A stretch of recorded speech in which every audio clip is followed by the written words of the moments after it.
Terima kasih kepada para jamaah semuanya yang telah mengajar kita laksanakan bersama-sama. Mudah-mudahan bersama dalam melaksanakan mengajar mendapat rahmat Allah. Untuk acara selanjutnya yaitu tausiah yang insyaallah akan disampaikan oleh Mas Fikri. Waktu dan tempat kami persilakan.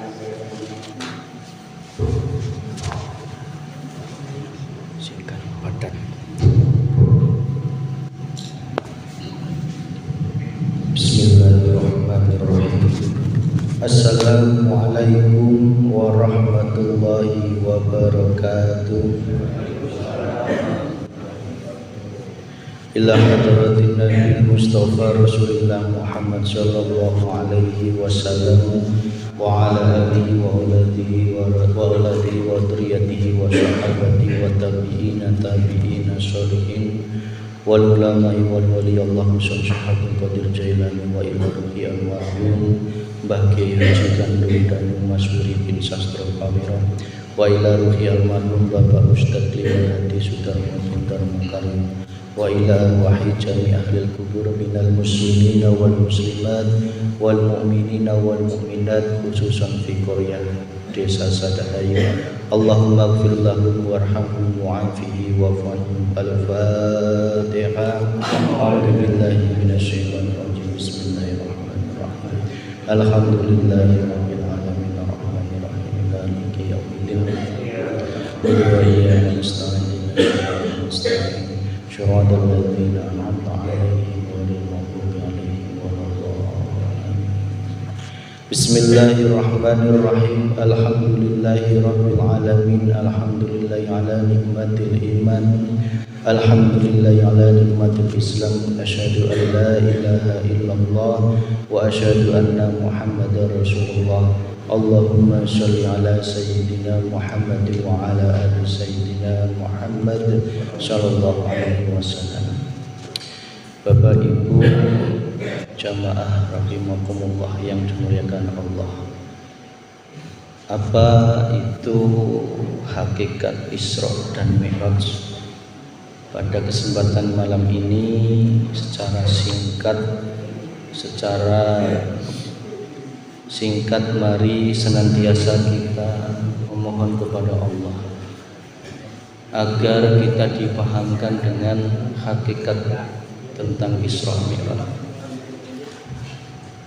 Yang pertama perlu kita ketahui Isra dan Mi'raj itu merupakan contoh dari Rasulullah Muhammad sallallahu alaihi wasallam. Rasulullah di dalam Isra Mi'raj itu harus senantiasa kita sebagai umatnya wajib juga mengikuti apa yang dilakukan oleh Rasulullah. Qul in kuntum tuhibbunallaha fattabi'uni. Katakanlah hai Muhammad, jika engkau mencintai aku maka ikutilah aku Muhammad. Jadi ketika Rasulullah Isra dan Mi'raj, kita sebagai umatnya pun juga harus mengalami pengalaman spiritual seperti yang dicontohkan oleh Rasulullah. Yang pertama akan kami beberkan apa itu Isra Mi'raj. Isra adalah laku syariat, Mi'raj adalah laku hakikat ma'rifat menuju Allah. Syarat agar sempurnanya syariat atau Isra dan Mi'raj atau hakikat ma'rifat Allah, yang pertama adalah engkau buka dulu dadanya harus dibuka dulu. Artinya engkau wajib menerima bimbingan ruhaniyah dari guru pembimbing. Guru pembimbing di sini adalah guru akhirat yang mengajarkan hati panjenengan hanya menghadap kepada Allah. Yang kala itu Rasulullah gurunya adalah malaikat Jibril. Guru di sini, engkau membuka dada artinya menerima ajaran dinul haq, yaitu ibarat air zam-zam yang akan menyucikan hati kita semuanya. Waktu itu Rasulullah disucikan hatinya, apakah kotor? Tidak. Rasulullah itu hatinya terjaga dengan kemaksumannya. Itu adalah isyarah sebenarnya bagi kita, agar hati kita yang penuh kekotoran ini dicuci terlebih dahulu dengan air zam-zam, yaitu dinul haq. Apa itu dinul haq? Ajaran kemakrifatan yang membawa hati panjenengan betul-betul hanya menghadap kepada Allah Subhanahu wa ta'ala. Karena ajaran ini merupakan penyempurna ajaran syariat, thariqah dan hakikat yang nantinya akan menjadikan hati panjenengan betul-betul sempurna. Karena hati ini sebelum Isra dan Mi'raj harus engkau mempelajari ilmu ini, kemudian mengamalkan dan mengistiqomahkan. Karena nanti dengan proses ilmu ini hati panjenengan akan dibersihkan oleh Allah dengan berbagai cobaan, bah cobaan yang enak maupun yang tidak enak. Itu merupakan proses pembersihan dari Allah. Ada yang dikasih sakit, ada yang dikasih hartanya makin melimpah, ada yang macam-macam. Itu sejatinya proses pembersihan dari Allah Subhanahu wa ta'ala, dengan syarat engkau sudah menerima ilmu ini. Kalau belum menerima ilmu ini, berarti itu merupakan istidraj. Apa yang harus dibersihkan dari hati kita, yaitu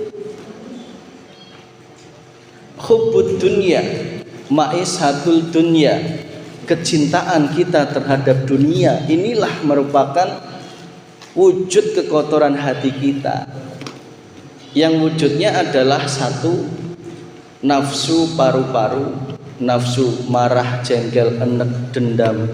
Kalau engkau belum bisa melepas ini, jangan harap engkau bisa Isra dan Mi'raj. Jengkel, enek, dendam, sewot, marah manusiawi, tetapi harus segera engkau netralkan. Paling cepat 3 detik, 3 menit, paling lama 3 hari, kata Rasulullah. Harus engkau sadar. Bagaimana caranya? Dengan engkau melihat hidupnya Allah yang melakukan, yang berperan, yang menguasai apapun. Yang kedua, engkau harus akan dibersihkan dengan nafsu perut. Karena kebanyakan manusia ini di sini letak nafsunya. Cinta terhadap dunia, membanggakan dunia, mengejar dunia. Amalan apapun dilakukan untuk mengejar dunia, ibadah apapun dilakukan untuk mengejar dunia. Tolong, jika engkau ingin mengikuti Kanjeng Nabi, tolong amalan ibadah panjenengan jangan ada sedikit pun niat untuk urusan dunia. Apa dalilnya? Al-Kahfi 110. Di situ dikatakan wala yusrik bi ibadatihi rabbi ahada, dan jangan engkau menyekutukan dengan apapun dalam beribadah kepada Allah. Jelas. Artinya Allah itu pengen ibadah jenengan itu ya hanya untuk Allah Subhanahu wa ta'ala. Allah tidak hitung-hitungan kepada jenengan, Pak. Udara, oksigen, semua hidup yang Allah berikan tanpa hitung-hitungan. Tapi kenapa ketika kita ngibadah masih ada tendensi, masih ada pengarap-arap upah kepada Allah? Kira-kira pantas enggak bagi orang yang ahli zuhud? Pantas enggak? Kalau ahli orang umum mungkin masih wajar. Tetapi bagi kita yang sudah didewasakan selama 40 tahun oleh Bapak, tidak pantas di mata Allah jika ibadah kita masih ada tendensi pengharapan masih karena ma'ishatud dunia, yaitu kesenangan dunia. Monggo diluruskan niatnya. Kalau pengen dunia sugih, silahkan berdoalah kepada Allah. angkatlah tanganmu dalam pertengahan malam dan di setiap waktu, dimanapun tempatnya, karena Allah ada dimanapun. Allah lebih dekat dari urat nadi. Allah tidak hanya di Mekah, Allah tidak hanya di Jakarta. Allah meliputi segala sesuatu, sangat dekat dari urat nadi. Jangan engkau ragukan kekuasaannya Allah Subhanahu wa ta'ala. Kalau sudah sadar di situ, Pak, kita itu tidak butuh perantara dengan Allah, tidak butuh. Karena apa? Allah menyatakan dirinya lebih dekat dari urat leher. Karena nafsu kitalah yang membisiki kita seolah-olah Allah itu maha kejam, maha tidak mengabulkan doa, sehingga kita menabrak sana sini dan sebagainya. Itulah wujud kegelapan, kekotoran hati kita yang wujudnya nafsu perut tadi. Cinta pangkat, jabatan, wanita, tahta, pamajikan, salaki, anak, jenaun wae. Itulah kebiare dunia, yang itu semua adalah tipuan dunia yang sangat menipu. Yang ketiga, dengan dinul haq itu Allah akan membersihkan dirimu dari nafsu otak. Ini yang sangat lembut, merasa paling benar, merasa paling pintar, merasa paling hebat, merasa paling alim, soleh. Ingat, itu semua adalah nafsunya iblis yang pada waktu itu tidak mau diperintah oleh Allah untuk sujud kepada Nabi Adam. Karena apa? Memiliki nafsu ini, nafsu otak, merasa paling benar, pintar, alim. Karena apa? Ada pengakuan tentang keilmuan, kepangkatan, kehormatan. Itu semua menjadi kekotoran hati seorang manusia yang belum diridhai oleh Allah Subhanahu wa ta'ala. Yang keempat, Allah akan membersihkan hati panjenengan dengan dinul haq itu, yaitu nafsu ruh. Yaitu apa nafsu ruh? Merasa dirimu ada, merasa kita ada, itu sudah tidak sopan kepada Allah Sang Maha Ada. Karena apa? Hakikatnya Allah lah yang ada. Kita ini hanya percikan dari rahmatnya Allah. Kita ini diadakan oleh Sang Maha Ada. Maka sepantasnya kita menyerahkan segala sesuatu kepada Sang Maha Ada, Sang Maha Pemilik. Bah itu ilmu, tolong dilepaskan. Bah ilmu hitam maupun ilmu putih, apalagi ilmu hitam, lepaskan itu. Ilmu putih aja engkau akuin gak boleh. Kita merasa memiliki ilmu nggak boleh. Karena apa? Bagi ahli zuhud, ilmu itu milik Gusti Allah. Ya. Apalagi ilmu hitam. Ya. Ilmu hitam, mengamalkan dan lain sebagainya. Itu bisikan nafsu, Pak. Karena amalan-amalan yang masih karena niatin dunia itu pesugihan putih. Dan pasti ada tumbalnya. Bah itu sakit. Meskipun hartanya meningkat drastis, pasti akan ada tumbal pada saatnya. Pasti Allah akan meminta pertanggungjawaban. Yang seharusnya amal itu untuk aku Allah, mengapa engkau gunakan untuk kesenangan dunia? Tolong segera sadar dulur. Sudah saatnya dunia sudah akhir. Sudah saatnya kita memurnikan ibadah kita, tauhid kita. Ibadah kita hanya dari Allah, karena Allah dan hanya untuk Gusti Allah.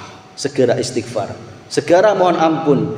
Jika ingin masalah dunia, kerja yang rajin, mohon kepada Allah. Itu kuncinya.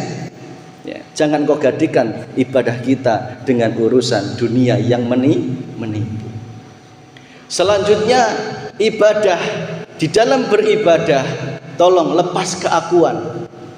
Aku yang zakat, aku yang naik haji, aku yang umroh, aku yang ceramah, aku yang imaman. Lepas semua keakuan itu, karena itu akan gaplei kita kepada Allah. Nafsu itu akan memunculkan dirimu menjadi apa? Sombong, takabur, sum'ah, membanggakan diri, sehingga memandang orang lain yang belum bisa ibadah seperti kita, memandangnya lebih rendah. Itulah nafsunya iblis tadi. Nauzubillahi min dzalik. Kuncinya lepas keakuan dirimu yang beribadah. Nyatakan di dalam hati, Allah menggerakkanku tahajud, Allah menggerakkanku puasa, Allah menggerakkanku zakat, infak, macul, ngoret, semuanya Allah yang menguasainya.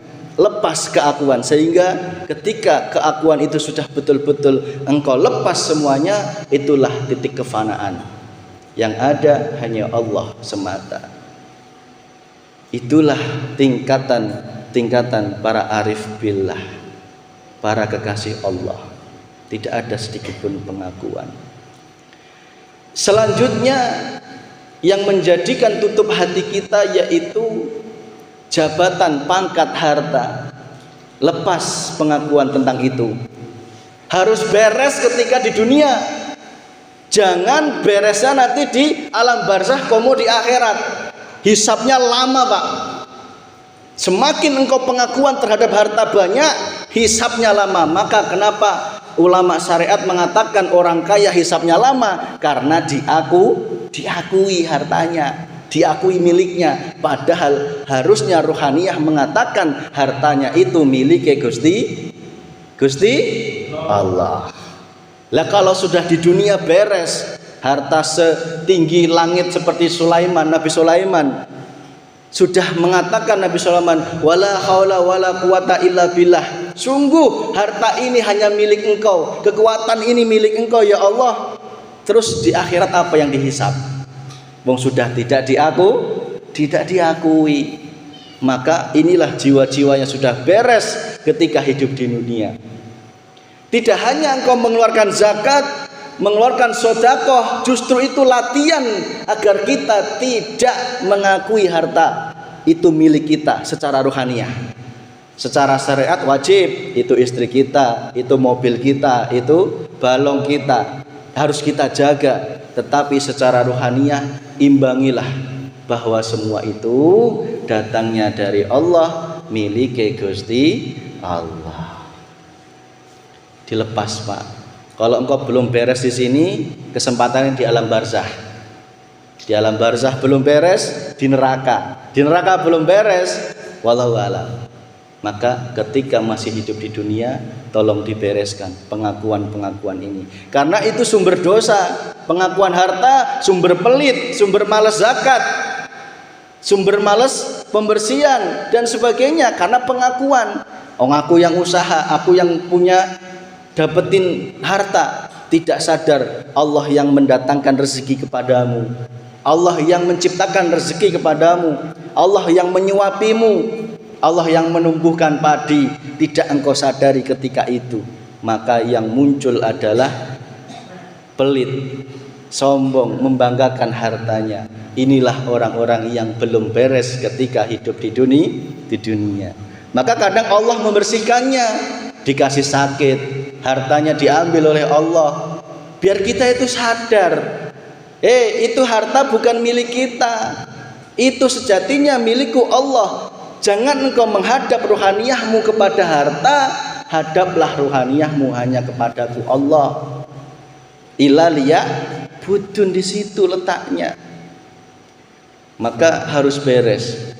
Ketika engkau ditempatkan menjadi kokolot, menjadi orang yang terpandang, tolong, nggak apa-apa secara fisik, tetapi secara ruhaniyahmu engkau harus mengatakan kokolot ini sesungguhnya adalah hak mutlak miliknya Allah Subhanahu wa ta'ala.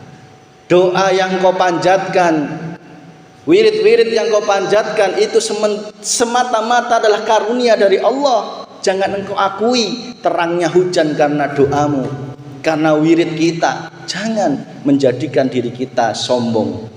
Hajatan enggak hujan, sombong. Ketika hujan enggak diakui, itulah enggak ada bedanya dengan dukun. Itulah hal-hal yang harus kita luruskan ke depan. Maka ketika itu sudah beres, syaratnya, kuncinya adalah engkau menggunakan buruk secepat kilat kalbargi.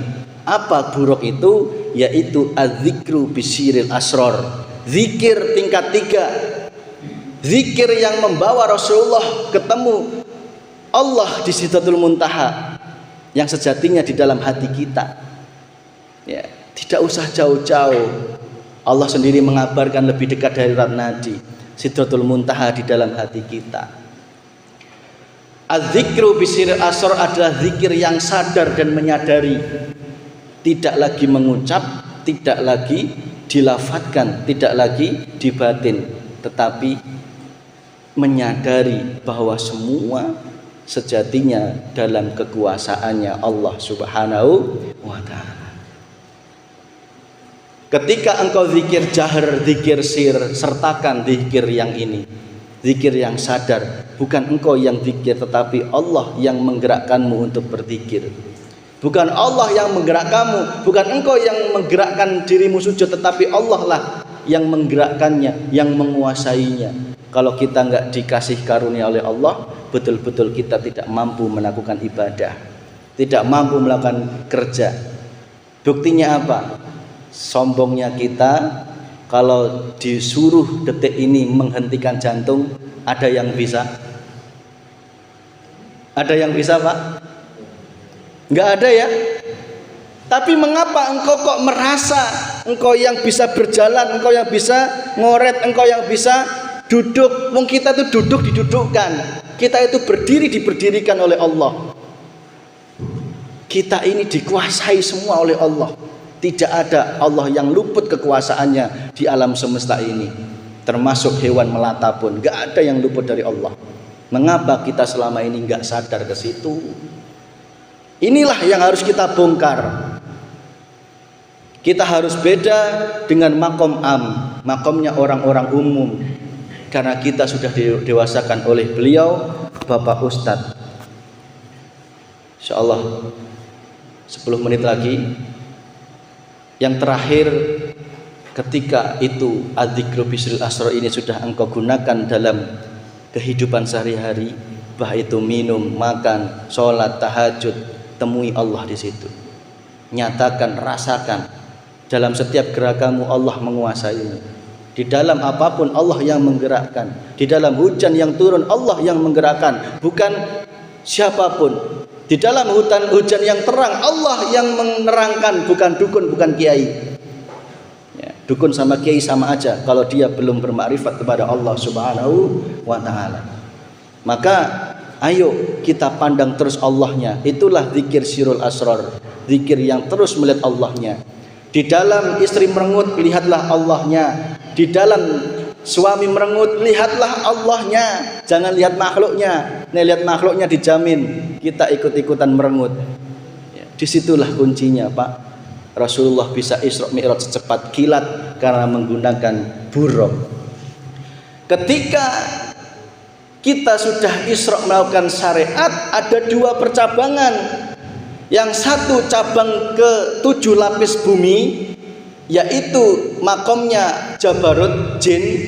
Disitulah makom orang-orang yang belum berkesadaran, masih penuh amarah, penuh nafsu dunia. Lapis 1, 2, 3, 4, 5, 6, 7 ke bawah sana. Semakin dalam semakin panas. Ngetesnya gampang. Kok kita masih ada sewot, marah, jengkel, masih ada ingin dihargai, dihormati, diwahkan, cinta dunia. Berarti makom kita bukan mi'raj kepada Allah, tetapi nyungsep ke dalam bumi lapis 7. Na'udzubillahi min dzalik. Maka kita ikuti Rasulullah. Syaratnya apa? Melepas semuanya tadi. Ya. Sehingga Rasulullah masuk ke alam mukasafah dan kemudian sempurna di alam musyahadah. Alam mukasafah langit sab 1 sampai 7, dibukakan alam malakut, dibukakan alam lahut, bertemu para nabi. Langit sab 1 ketemu Nabi Adam, langit sab 2 sampai dengan langit sab 7 dibukakanlah alam kenabian. Artinya apa? Jiwa kita mengikuti akhlaknya para nabi dan rasul. Kemudian dibukakan alam malakut, Disitulah kita sadar di dalam kehidupan kita, malaikat Jibril selalu memberikan keilmuan, malaikat Mikail selalu memberikan kenikmatan, malaikat Israel mencabut kenikmatan. Setiap detik waktu kita diberi sakit, diberikan uban, itu tandanya malaikat Israel sudah mulai mencabut nyawa. Berarti kalau kita sudah sadar ke situ, alam malakut kita kebuka, Pak. Kita sadar malaikat Munkar dan Nakir menanyai kita ketika saat di dunia, marrobuka, siapa Tuhanmu, padi, istri, jabatan, pangkat, anak, ibadahmu, ilmumu, apa aku Allah. Itu sudah ditanyakan saat ini. Tidak bisa engkau karang di alam barzah mengarang nanti Allah, itu enggak bisa kalau di dunia engkau belum beres dengan pertanyaannya alam malakut itu. Disitulah Pak, kalau kita buka, maka Rasulullah itu sempurna di situ, melewati alam mukasafah, tidak berhenti di situ, tetapi disempurnakan ke Sidratul Muntaha, mustawa ars, itulah alam musyahadah, ketemu, merasakan dan ketemu dengan rahmatnya Allah Subhanahu wa ta'ala. Lantas pertanyaannya, Mas, di manakah Allah?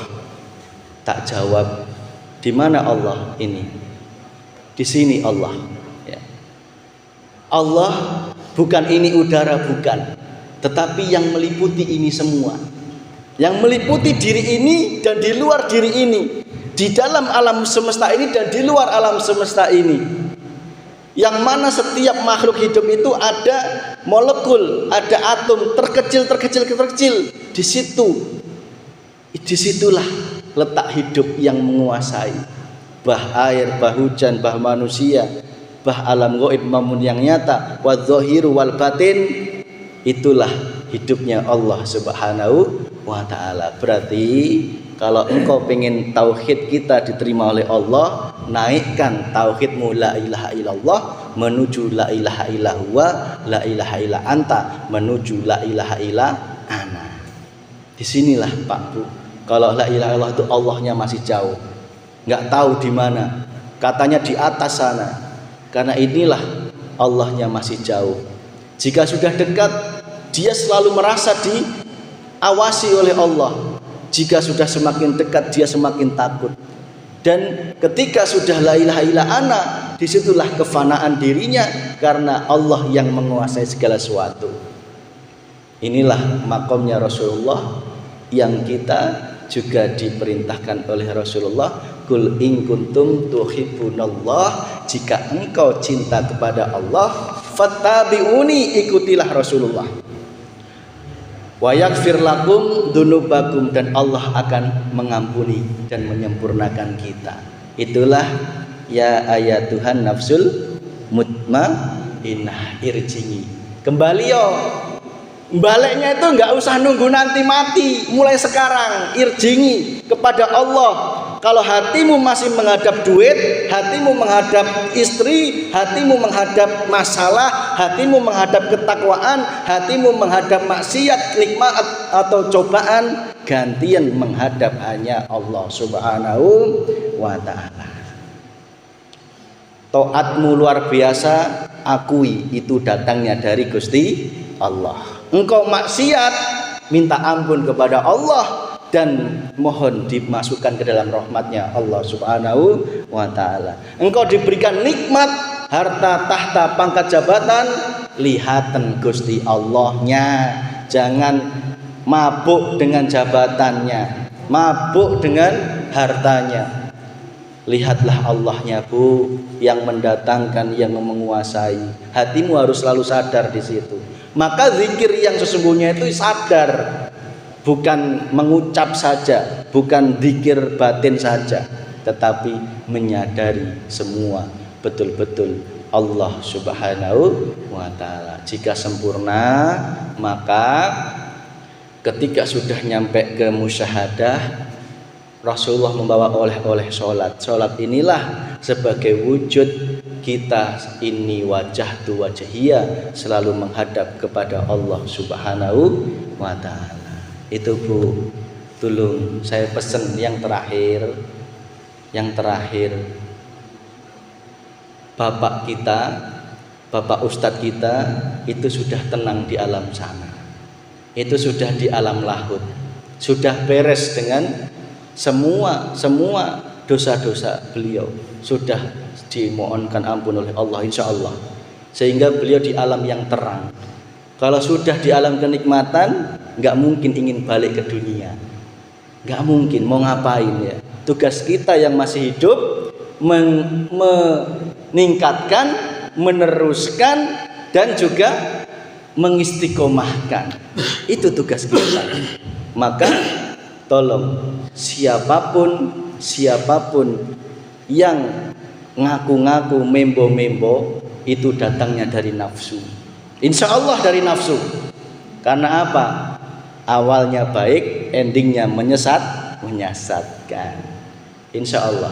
Maka ayo kita memohon kepada Allah agar kita diluruskan terus tauhid kita. Diluruskan tauhid kita terus. Karena apa? Itu semua makhluk. Kalau kita nggak melihat Allahnya ketipu. Ya. Gitu nggih Pak Bu nggih? Demikian, mohon maaf. Mungkin agak kemalaman, agak lama pengajiannya ini. Ini adalah mengingatkan diri saya Pak, mengingatkan kita semua. Saking sayangnya Allah kepada saya dan panjenengan, maka dibukakanlah ilmu ini. Tolong terima dengan tadi dibuka dadanya, diterima, diamalkan, diistiqomahkan. Apa itu? Az-zikru bisiril asror, zikir sadar, menyadari dalam setiap apapun. Demikian, Rabbana atina fid dunya hasanah wa fil akhirati hasanah wa qina adzabannar walhamdulillahi rabbil alamin. Bisiril Fatihah. Billahi minasyaitonir rajim. Bismillahirrahmanirrahim. Alhamdulillahi rabbil